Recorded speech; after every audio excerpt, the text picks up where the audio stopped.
জয়গুরু বন্ধুরা, good morning. পূর্ণিমা daily shorts চ্যানেলে তোমাদের ওয়েলকাম। আজকে সকালবেলা উঠেই চা খেতে বসে পড়েছি। দেখো, আজকে চাটা তোমার দাদা বানিয়েছে, মিষ্টি কম দিয়েছে, লিকারও কম হয়েছে। তো যাই হোক, বর বানিয়ে দিয়েছে বলে কথা, মুখ বুজে খেয়ে নিচ্ছি, কিন্তু তাও মোটামুটি ঠিকঠাকই আছে। আর এইদিকে দেখো, ভাত বসিয়ে দিয়েছি আর চিকেন কষা করছি, কারণ আজকে আমার বোন আসবে বিকেলবেলা, বোন আর বোনের ছেলে। বাচ্চাটা খুবই ছোট, ওকে নিয়েই ও আসবে। এই যে দেখো, প্রায় ভাতটা ফুটেই এসছে, এবার আমি ভাতটা নামাবো। আর মনে হলো একটু চাটনি করি, আমাদের কামরাঙ্গা গাছ আছে, তাই তোমার দাদাকে বললাম দুটো কামরাঙ্গা পেড়ে দিতে।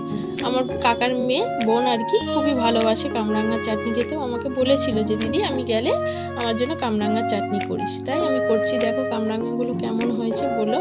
আর এইদিকে দেখো না, গবলু উপর দিয়ে চিৎকার করছে, আমি আর তোমার দাদা কামরাঙ্গা পাচ্ছি, ওরা সহ্য হচ্ছে না, ও কতক্ষণে নিচে নামবে আমাদের সাথে হুটোপাটি করবে বলে। সারাদিন খাটাখাটনির পর একটু শুয়েই ছিলাম, এর মধ্যে আমার বোন আর বোনের ছেলে চলে এসেছে। বোনের ছেলের নাম হলো পীযূষ, আমরা ওকে বাড়িতে রাজদীপ বলেই ডাকি। ওর মায়ের সাথে দেখো কিরকম খেলা করছে, দুষ্টুমি করছে। আসলে বোন তো বিয়ে করে নৈহাটি চলে গেছে, অনেক দিন পর এলো আমাদের বাড়িতে, খুব একটা আসা যাওয়া করে না। বাচ্চাটা হয়েছে বলেই এখন এসছে কদিন থাকার জন্য, তাই আমাদের বাড়িতে এলো।